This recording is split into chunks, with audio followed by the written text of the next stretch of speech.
الحمدللہ رب العالمین الصلاۃ والسلام علی رسولہ الکریم وعلی آلہ وصحبہ اجمعین الی یوم الدین، اما بعد۔ محترم بزرگ اور نوجوان ساتھیوں، آج ہم ایک ایسے پتھر کے بارے میں سنیں گے جو بڑی خیر و برکت والا ہے، اور اس پتھر کو اللہ رب العالمین نے جنت سے بھیجا ہے، اور اس کی فضیلت کے لیے اتنی بات کافی ہے کہ اس پتھر کو ہمارے نبی نے بوسہ دیا ہے، چوما ہے۔ میری مراد ہے اس پتھر سے حجر اسود ہے۔ اللہ کے رسول صلی اللہ علیہ وسلم نے ایک موقع پر اس پتھر کے بارے میں فرمایا، نزل الحجر اسود من الجنہ، ترمذی شریف کی روایت ہے۔ حجر اسود کو اللہ تعالیٰ نے جنت سے اتارا ہے۔ اور پھر اس بات کو یاد رکھیے، اللہ کے رسول صلی اللہ علیہ وسلم نے اس بارے میں، اس پتھر کے بارے میں بڑی پیاری بات ارشاد فرمائی، ذرا غور سے سنیں۔ یہ بھی ترمذی شریف کی روایت ہے۔ اللہ کے رسول صلی اللہ علیہ وسلم نے ارشاد فرمایا، اللہ کی قسم، قیامت کے دن حجر اسود کو اللہ تعالیٰ اٹھائے گا، حجر اسود کو اٹھائے گا، اس کی دو آنکھیں ہوں گی، جیسے ہماری آنکھیں ہیں نا، اسی طرح حجر اسود کی دو آنکھیں ہوں گی، جس سے وہ پتھر دیکھے گا، ہم کو دیکھے گا۔ کل قیامت میں حجر اسود جو ہے، اللہ تعالیٰ اس کو آنکھیں عطا کرے گا۔ اس کی زبان بھی ہوگی، اللہ رب العالمین اس پتھر کو زبان دے گا جس سے وہ بات کرے گا۔ پھر اللہ کے رسول صلی اللہ علیہ وسلم نے آگے کیا ارشاد فرمایا، ذرا غور سے سنیں۔ اور آپ صلی اللہ علیہ وسلم نے آگے فرمایا، وہ گواہی دے گا ان تمام لوگوں کے حق میں، یہ پتھر حجر اسود ان تمام لوگوں کے حق میں گواہی دے گا جنہوں نے ایمان اور یقین کے ساتھ اسے چوما ہوگا، اسے بوسہ دیا ہوگا۔ وہ بڑے ہی خوش نصیب لوگ ہیں جو حج یا عمرہ کو جاتے ہیں اور حج یا عمرہ کو جا کر اس پتھر کو چومتے ہیں۔ تو اللہ تعالیٰ ہمیں بھی اس چومنے والوں میں شامل فرمائے، ہمیں بھی اللہ تعالیٰ اپنے گھر کی زیارت کرائے۔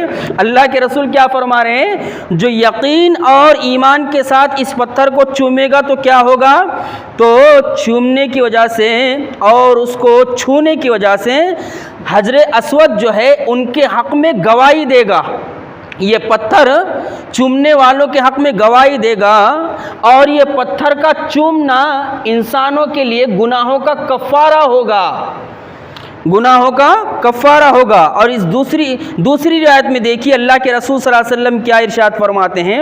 اللہ کے رسول صلی اللہ علیہ وسلم نے فرمایا، یہ بھی ترمذی شریف کی روایت ہے، اللہ کے رسول نے فرمایا، مقام ابراہیم اور حجر اسود جنت کے دو موتی ہیں۔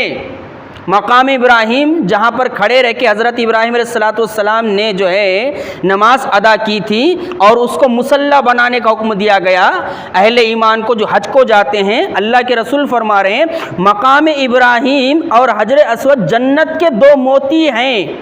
اللہ نے دونوں کو روشن کیا تھا، لیکن دونوں کی روشنی ختم کر دی۔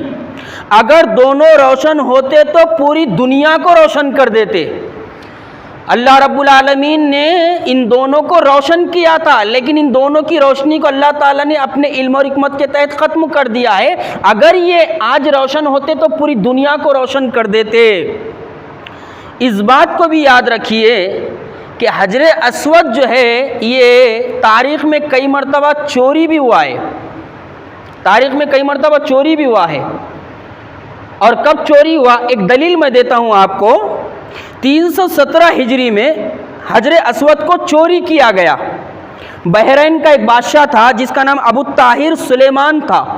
تو ابو طاہر سلیمان ایک حکمراں جو گزرا ہے، اس نے کیا کیا، اس نے 317 ہجری میں مکہ مکرمہ پر حملہ کر دیا، اور حملہ کرنے کے بعد 30,000 حاجیوں کا قتل عام کر دیا، 30,000 حاجیوں کو قتل کر دیا، اور کعبۃ اللہ کے دروازے کو توڑنے کی بھی کوشش کی، اور بہت سارا نقصان پہنچایا۔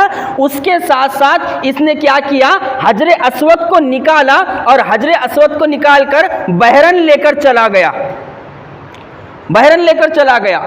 اور اس بادشاہ کے پاس یہ پتھر 22 سال تک رہا، 22 سال تک رہا۔ پھر 339 ہجری میں عباسی دور خلافت میں اس پتھر کو بحرین سے لایا گیا اب آگے کی بات سنیے، اس پتھر کا خاصہ کیا ہے، خاص بات کیا ہے؟ اللہ رب العالمین نے دیکھیے اس کو جنت سے اتارا ہے۔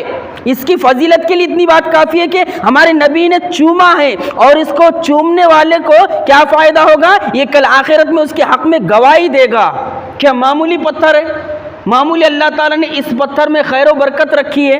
339 ہجری میں ایک معاہدے کے تحت 30,000 دینار پہ معاہدہ ہوا، اور معاہدے کے تحت اس پتھر کو واپس لایا گیا۔ واپس لانے کے لیے ایک محدث گئے تھے جن کا نام تھا عبداللہ رحمۃ اللہ علیہ۔ جب یہ عبداللہ محدث پہنچے، بحرین پہنچے، اور بحرین پہنچنے کے بعد معاہدہ ہوا، تو اس وقت جو حکمراں تھا ابو طاہر، جس نے اس پتھر کو چرا دیا تھا، اس نے امتحان لینے کے لیے ان کے سامنے کئی پتھر پیش کرے اور کہا پتھر کو پہچانو کون سا حجر اسود ہے، بلیک اسٹون کون سا ہے، پہچانو۔ تو انہوں نے کہا ٹھیک ہے میں پہچان لیتا ہوں۔ ایک پتھر لایا گیا ان کے سامنے، تو کہا حجر اسود کی پہچان کیا ہے ذرا مجھے بتائیے۔ عبداللہ محدث کہنے لگے حجر اسود کی پہچان یہ ہے کہ اگر اس کو آگ میں ڈالا جائے تو وہ جلے گا نہیں، پانی میں ڈالا جائے تو ڈوبے گا نہیں۔ اللہ تعالیٰ نے یہ خاصیت اس پتھر میں رکھی ہے۔ تو ایک پتھر لا کر ان کے سامنے رکھا گیا، تو انہوں نے کہا کہ یہ پتھر وہ نہیں ہے جسے حجر اسود کہا جاتا ہے۔ جب اس کو پانی میں ڈالا گیا تو وہ اندر ڈوب گیا، اور نکال کر آگ میں ڈالا گیا تو جل کر 2 ٹکڑے ہو گیا۔ پھر ایک پتھر اور لایا گیا، اور لانے کے بعد جب انہوں نے دیکھا اس پتھر کو، ان کی نگاہ اس پر پڑی، محدث عبداللہ کی نگاہ پڑی، کہنے لگے یہ ہے حجر اسود۔ اور جب اس کو پانی میں ڈالا گیا تو نہ وہ ڈوبا اور نہ ہی وہ جب اس کو جلانے کے لیے آگ میں ڈالا گیا تو وہ جلا۔ یہ تاریخ ہے۔ اور اس بات کو یاد بھی رکھیے کہ اس کو لانے کے لیے ایک اونٹنی تھی، بہت زیادہ موٹی تازی نہیں تھی۔ اس اونٹنی پہ جب رکھا گیا، اس اونٹنی نے اس کو مکہ مکرمہ تک پہنچایا، لیکن لے جانے کے لیے تاریخ میں یہ بات بیان کی گئی ہے کہ 40 اونٹنیاں لگی تھی، یعنی کوئی بھی اونٹنی تیار نہیں ہو رہی تھی حجر اسود کو لے جانے کے لیے۔ اور اس طرح کوششیں کر کر اس وقت کے بادشاہ نے، ابو طاہر نے جو ہے اس کو 40 اونٹنیوں کے ذریعے سے کہاں لے گیا اس کو بحرین لے گیا، اور لانے کے لیے صرف ایک اونٹنی پر آ گیا۔ اس سے اس بات کا پتہ چلتا ہے کہ اللہ تعالیٰ نے اس پتھر کو کیا مرتبہ اور مقام دیا ہے۔ اور اس پتھر کے بارے میں ایک اور چیز یاد رکھیے کہ یہ پتھر دودھ سے بھی زیادہ سفید تھا، دودھ سے بھی زیادہ سفید تھا یہ پتھر۔ یہ کالا کیوں ہو گیا؟ اللہ کے رسول صلی اللہ علیہ وسلم نے اس کی وجہ بیان فرمائی ہے، ذرا غور سے سنیں۔ اس پتھر کی ایک خوبی یہ بھی ہے کہ یہ دودھ سے بھی زیادہ سفید تھا، پھر کالا کیوں ہو گیا؟ تو اللہ کے رسول صلی اللہ علیہ وسلم نے اس کی وجہ یہ بتائی ہے کہ ابن آدم نے چوم چوم کر بوسہ لے لے کر اس کو کالا کر دیا۔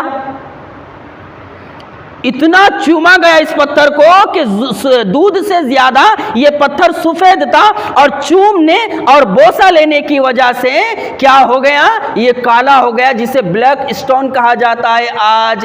یہ دیکھو مختصر تاریخ۔ آخری میں جو بنیادی بات مجھے اور آپ کو یاد رکھنی ہے وہ بہت اہم ہے۔ اس پتھر کے تعلق سے ہمارا عقیدہ کیا ہونا چاہیے؟ بہت سارے لوگ ایسے ہوتے ہیں جو کعبۃ اللہ جا کر بھی توحید کو نہیں لاتے، وہاں جا کر بھی شرک کرتے ہیں۔ اس پتھر کے تعلق سے میرا اور آپ کا عقیدہ کیا ہونا چاہیے؟ عقیدہ یہ ہونا چاہیے کہ یہ پتھر نہ خود سے نفع پہنچا سکتا ہے نہ نقصان پہنچا سکتا ہے۔ اس پتھر کے اندر یہ طاقت اور قوت نہیں ہے کہ ہمیں فائدہ اور نقصان پہنچا سکے۔ اس پتھر کو جو مرتبہ اور مقام عطا کیا ہے ہمارے رب العالمین یعنی اللہ رب العالمین نے اس کو عطا فرمایا ہے۔ اور اس کے ساتھ ساتھ اس بات کو بھی یاد رکھیے کہ یہ پتھر نہ ہماری کوئی مشکل کو دور کر سکتا اور نہ ہمارے لیے کوئی آسانی پیدا کر سکتا۔ کل آخرت میں اللہ تعالیٰ اس کو آنکھیں دے گا تو یہ دیکھے گا۔ اس پتھر کو اللہ تعالیٰ زبان دے گا تو اللہ تعالیٰ کے سامنے وہ بولے گا، اور جب اللہ تعالیٰ اس کو حکم دے گا تو پھر وہ اپنے چومنے والے کے حق میں گواہی دے گا، از خود کچھ نہیں کرے گا۔ اسی لیے حضرت عمر رضی اللہ تعالیٰ نے ایک مرتبہ حجر اسود کو بوسہ دیا، چوما، اور فرمایا کہ میں جانتا ہوں کہ تو ایک پتھر ہے۔ حضرت عمر فاروق رضی اللہ تعالیٰ نے ایک مرتبہ اس پتھر کو چوما، بوسہ دیا، اس کے بعد فرمایا میں جانتا ہوں کہ تو ایک پتھر ہے، نہ تو فائدہ دے سکتا ہے اور نہ نقصان دے سکتا ہے۔ آگے کتنی پیاری بات ارشاد فرمائی، یہ ہے دیکھیے، اطیع اللہ و اطیع الرسول۔ آگے کہتے ہیں اگر میں نے نہ دیکھا ہوتا میرے پیارے نبی کو، اگر میں نے نہ دیکھا ہوتا میرے پیارے نبی کو تجھے بوسہ دیتے ہوئے تو میں کبھی تجھے بوسہ نہیں دیتا۔ یہ میرے نبی کا طریقہ ہے، یہ میرے نبی کی سنت ہے، میں نے ان آنکھوں سے اپنے نبی کو دیکھا ہے تجھے بوسہ دیتے ہوئے، اس لیے میں تجھے بوسہ دے رہا ہوں، اپنے نبی کی سنت سمجھتے ہوئے، نہ تو فائدہ دے سکتا ہے نہ نقصان دے سکتا ہے۔ یہ ہے حجر اسود کی تاریخ اور اس کی فضیلت۔ بہرحال بڑے ہی خوش نصیب ہے وہ لوگ جو حج کو یا عمرہ کو جاتے ہیں اور حجر اسود کا استلام کرتے ہیں، اس کو چومتے ہیں اور جو ہے اس کو بوسہ دیتے ہیں۔ اللہ رب العالمین سے آخری میں دعا ہے کہ اللہ تعالی ہم سب کو ان لوگوں میں شامل فرمائے جو حجر اسود کا بوسہ دیتے ہیں، تاکہ کل آخرت میں یہ حجر اسود ہمارے حق میں گواہی دے۔ ربنا لا تزغ قلوبنا بعد إذ هديتنا وهب لنا من لدنك رحمة إنك أنت الوهاب ربنا لا تؤاخذنا إن نسينا أو أخطأنا ربنا ولا تحمل علينا إصرا كما حملته على الذين من قبلنا ربنا ولا تحملنا ما لا طاقة لنا به واعف عنا